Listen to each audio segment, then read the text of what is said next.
Welcome to Cartography and Geography Club, Episode 12. Today, we'll focus on all of South America.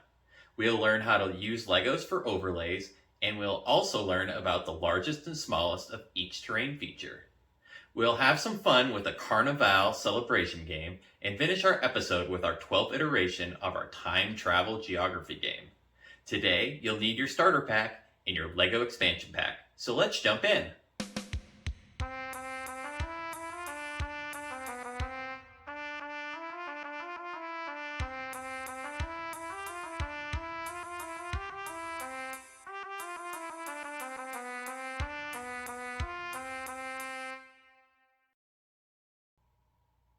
Welcome to Cartography. I'm your host, Mark. I'd like to start by letting you know my favorite pets are my dogs. I like them because they're big, loyal, and furry. Make sure to let me know what your favorite pet is or one you want and why below so I can get to know you better. Now let's get into cartography and geography. Do you know any historical facts about South America? South America's earliest inhabitants were thought to have migrated south through North America and eventually reached South America through the Isthmus of Panama. The most significant early people to South America were the Incans. The Incans were most notable for establishing the Incan Empire in pre-Columbian America, which was centered in what is now Peru from 1438 to 1533. Over the course of the Inca Empire, the Inca used conquest and peaceful assimilation to incorporate the territory of modern-day Peru. This was followed by a large portion of western South America into their empire. Shortly after the Inca Civil War, the last Sapa Inca, or emperor, of the Inca Empire was captured and killed by the orders of the conquistador Francisco Pizarro, marking the beginning of Spanish rule in 1533. In 1494, Portugal and Spain, the two great maritime European powers of that time, signed the Treaty of Tordesillas, by which they agreed, with the support of the Pope, that all the land outside of Europe should be an exclusive duopoly between the two countries. The treaty established an imaginary line along a north-south meridian 370 leagues west of the Cape Verde Islands. In terms of the treaty, all land to the west of the line, known to comprise most of South American soil, would belong to Spain, and all land to the east to Portugal.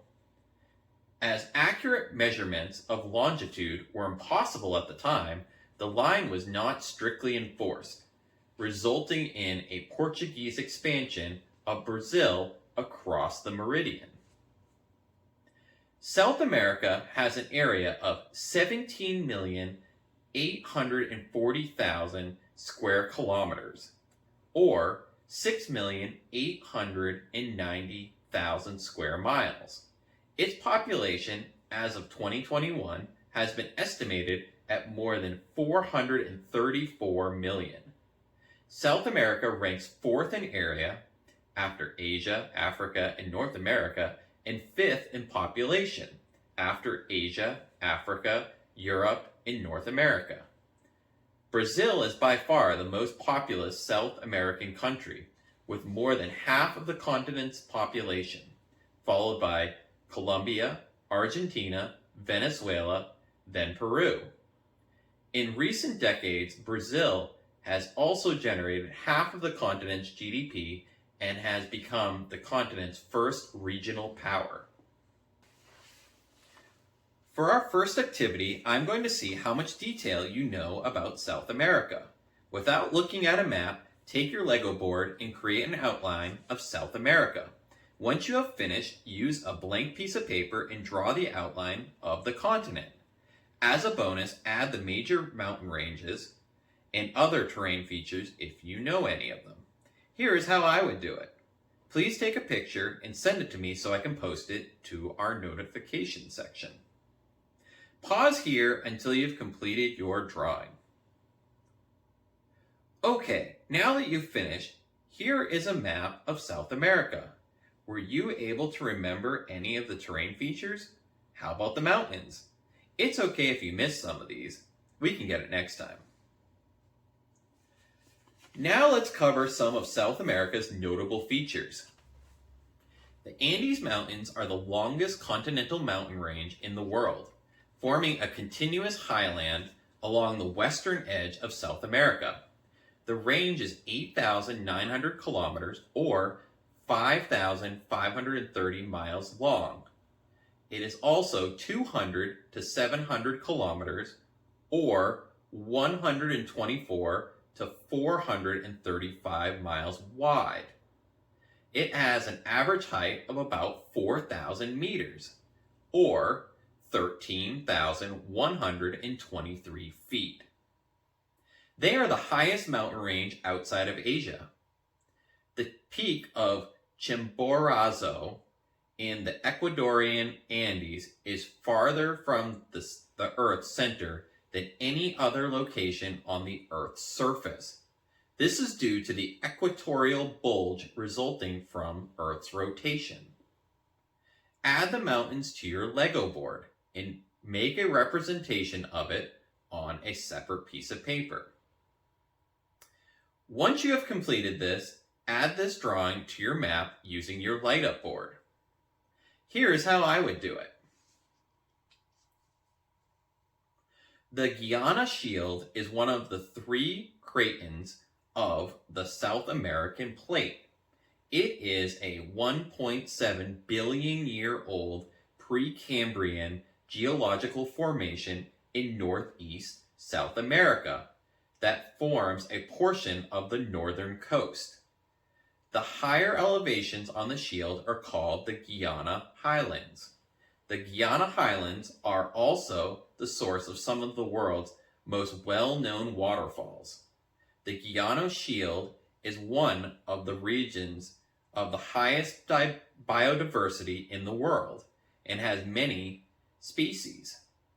The region houses over 3,000 vertebrate species, 1,168 freshwater fish, 269 amphibians, 295 reptiles, 1,004 birds, and 282 mammals. Plant life is equally rich, and 13,367 species of plants have been found. The shield is overlain by the largest expanse of tropical forest on any Precambrian shield area in the world. Add the shield to your Lego board and then make a representation of it on a separate piece of paper. Once complete, add this drawing to your map using your light-up board. Here is how I would do it. The Orinoco River is one of the longest rivers in South America at 2,250 kilometers or 1,400 miles. The river covers 989,000 square kilometers or 382,000 square miles, with 76.3% of it in Venezuela and the remainder in Colombia. It is the 4th largest river in the world by discharge volume of water. The Orinoco River and its tributaries are the major transportation system for eastern and interior Venezuela and the plains of Colombia. The environment and wildlife in the Orinoco's basin are extremely diverse. Add the river to your Lego board and then make a representation of it on a separate piece of paper. Once complete, add this drawing to your map using your light-up board. Here's how I would do it. The Valdez Peninsula is a peninsula in the Atlantic Ocean in the Bedima Department of Northeast Chubut Province, Argentina. Around 3,625 square kilometers, or 896,000 acres in size, it is an important nature preserve which was listed as a World Heritage Site by UNESCO in 1999.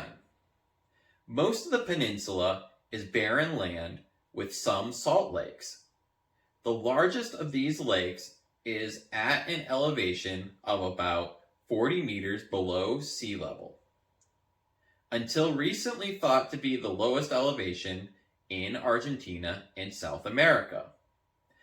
The lowest point is actually the Laguna del Carbon in Argentina. Add the peninsula to your Lego board and then make a representation of it on a separate piece of paper. Once complete, add this drawing to your map using your light-up board.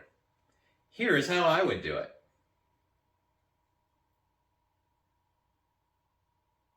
The Magdalena River is the main river of Colombia, flowing northward about 1,528 kilometers or 949 miles through the western half of the country. It takes its name from the biblical Mary Magdalene. It is navigable through much of its lower reaches in spite of the shifting sandbars at the mouth of its delta, as far as Hondo at the downstream base of its rapids. It flows through the Magdalena River Valley. Its drainage basin covers a surface of 273,000 square kilometers or 105,000 square miles, which is 24% of the country's area and where 66% of the population lives. Add the river to your Lego board and then make a representation of it on a separate piece of paper. Once complete, add this drawing to your map using your light-up board. Here's how I would do it. Once you are done, take a picture of your map and send it to me so I can post it to our notifications section. South America has a population of over 428 million people. They are distributed to form a hollow continent with most of the population concentrated around the margins of the continent. On one hand, there are several sparsely populated areas such as tropical forests, the Atacama Desert, and the icy portions of Patagonia. On the other hand, the continent presents regions of high population density, such as the great urban centers.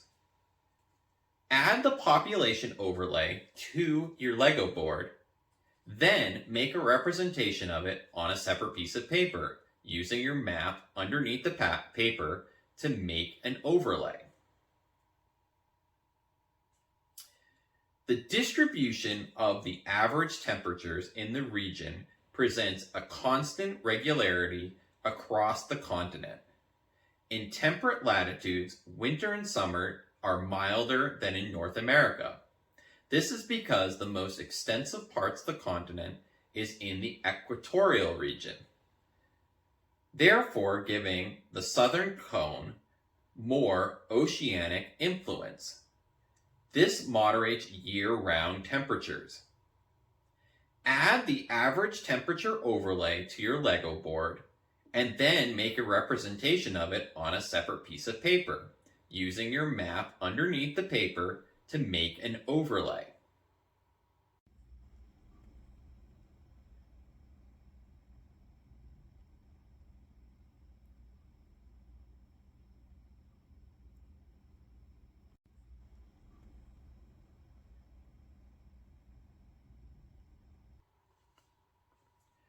Compare the two maps and overlays. Do you notice anything? Is there any correlation to the weather and the population centers?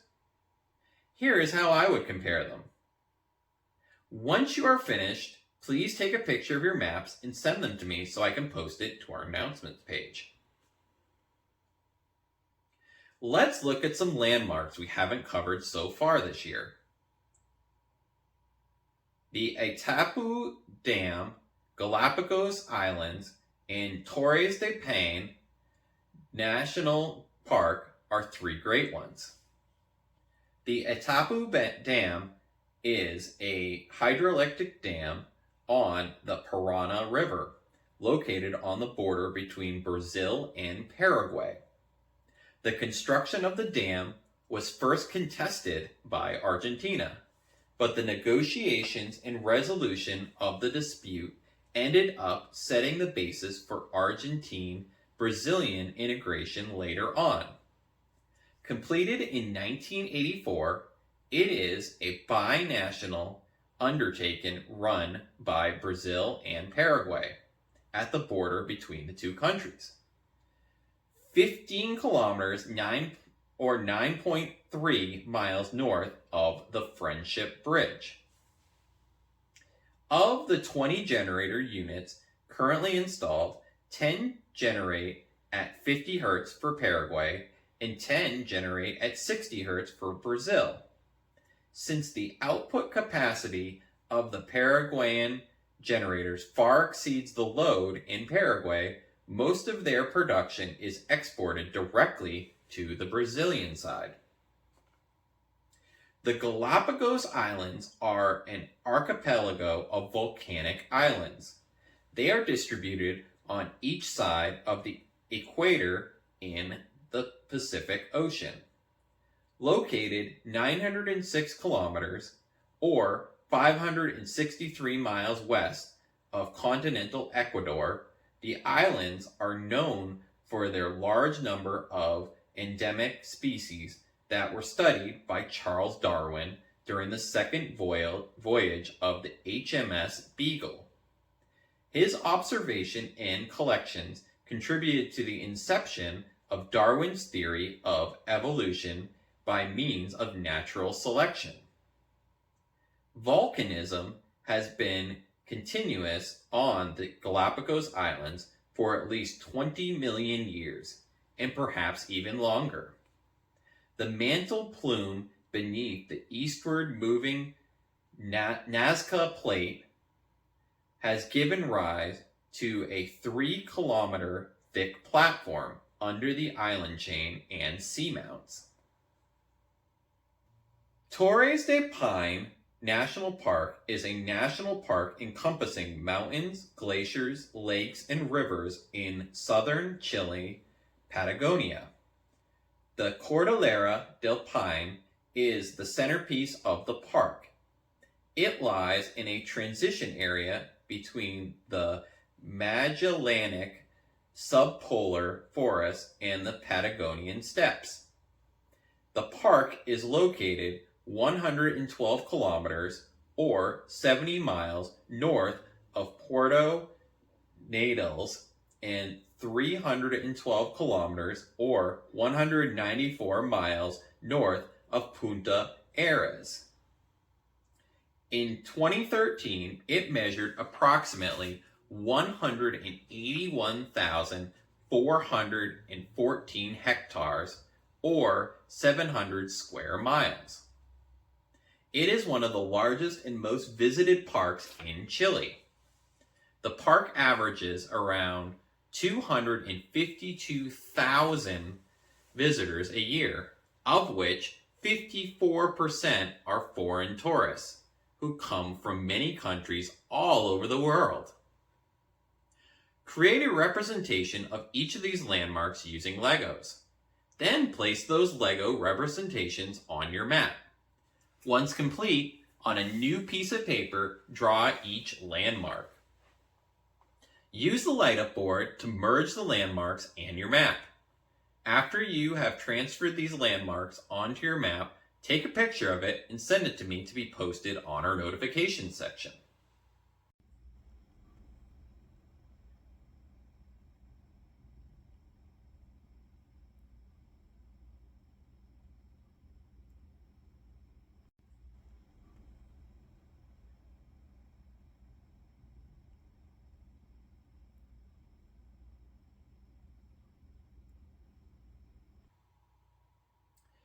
Now let's look at some smaller scale maps.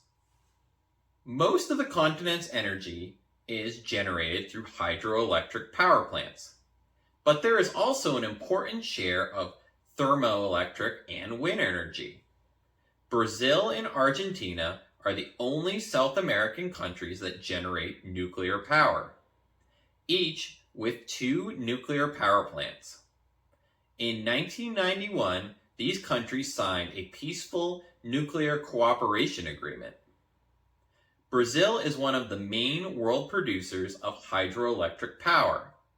In 2019, Brazil had 217 hydroelectric plants in operation, with an installed capacity of 98,581 megawatts. 60.16% of the country's energy generation. In the total generation of electricity, in 2019, Brazil reached 170,000 megawatts of installed capacity, more than 75% from renewable sources. After Brazil, Colombia is the country in South America that most stands out in energy production. In 2020, the country was the 20th largest petroleum producer in the world, and in 2015 it was the 19th largest exporter. In natural gas, the country was, in 2015, the 40th largest producer in the world. Colombia's biggest highlight is in coal, where the country was, in 2018, the world's 12th largest producer and the 5th largest exporter. On a separate piece of paper, design and draw a power plant with multiple types of power being created. Here's how I would do it. Once you are finished, take a picture of what you design and send it to me so I can post it to our notification section.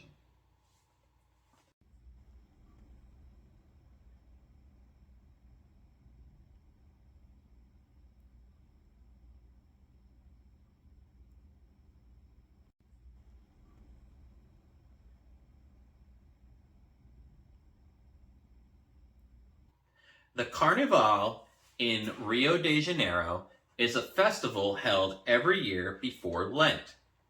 It is considered the biggest carnival in the world, with 2 million people per day on the streets. The first Carnival festival in Rio occurred in 1723. The typical Rio Carnival parade is filled with revelers, floats, and adornments from numerous samba schools which are located in Rio. A samba school is composed of a collaboration of local neighborhoods that want to attend the Carnival together, with some kind of regional, geographical, and common background. In this activity, we'll need to make a parade route that will entertain the most amount of people, but is the shortest path possible. For every block traversed, subtract a point. For every 100 people entertained, add a point. As you can see, each block has a maximum amount of people it can entertain. Once you are complete, take a picture and send it to me so that I can post it to our notification section. The final thing we will be doing today is the 12th installment of a game we'll be completing through the year. It is the near future, and you are a detective for a time travel company. A group of criminals called the Agent are going back in time to change the past. It is your responsibility to determine when, where, and what they're going to steal based on clues sent to us. Today's clues are: it is 47.46 meters or 155.7 feet high and 211,500 kilograms or 466,300 pounds. Where it was first launched, and the year it first launched. Send your answers in with your name for Season 1 points to be posted to our notification section. That's all for episode 12 of Cartography and Geography Club. I hope you had fun, and I look forward to next week's episode where we will start our European classes by looking at Western Europe. Have a great week!